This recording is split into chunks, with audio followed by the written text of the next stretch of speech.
जानती हूँ तू यहाँ छिपा है। यह कहानी है छोटे से गांव चंदनपुर की, जहां रातें शांत होती थीं और सुबह गायों की घंटियों की आवाज़ से गूंजती थीं। लेकिन एक दिन सब बदल गया। सुबह होते ही रामू काका के आंगन से घबराई हुई आवाज़ आई।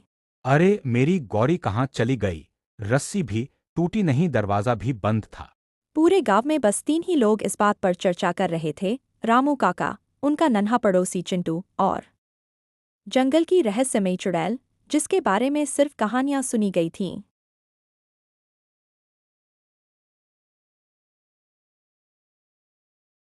काका, दादी कहती थी कि जंगल में एक सफेद साया घूमता है। कहना क्या चाहता है? चिंटू के मन में डर भी था और जिज्ञासा भी। काका, आज रात मैं यही छिपकर देखूंगा। अगर कोई आया तो मैं वीडियो बना लूंगा। अकेले डर नहीं लगेगा। सच जानना डर से बड़ा है। रात गहरी हो गई। आसमान में पूरा चांद चमक रहा था। चिंटू खलिहान के पीछे छिप गया। मोबाइल रिकॉर्डिंग चालू थी।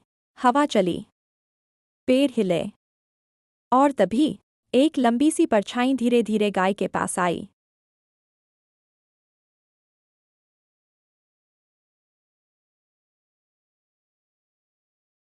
डर मत छोटे, मैं जानती हूँ तू यहाँ छिपा है।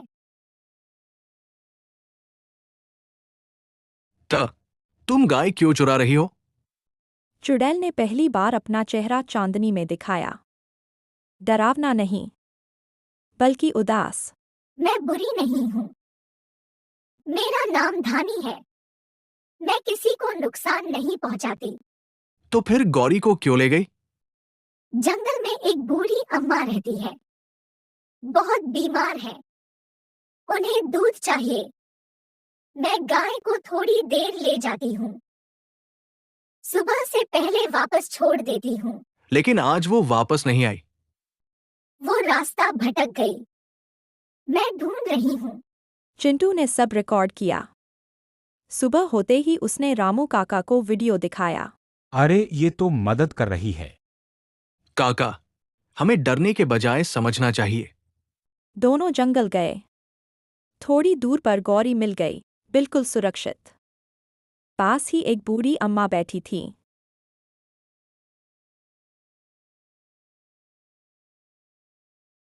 वो लड़की रोज मेरी मदद करती है, वरना मैं भूखी रह जाती। रामू काका की आंखें नम हो गईं।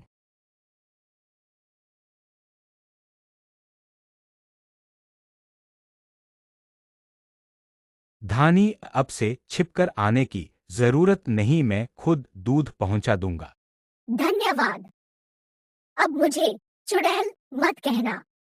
तो क्या कहें? जंगल वाली दीदी? तीनों हंस पड़े। कभी कभी जिसे हम अंधेरे में देखकर डर जाते हैं, वो असल में रोशनी की वजह होता है। डर अफवाहों से पैदा होता है और सच हिम्मत से मिलता है। और इस तरह गांव चंदनपुर में गाय चुराने वाली चुड़ैल की कहानी डर की नहीं, दया की बन गई।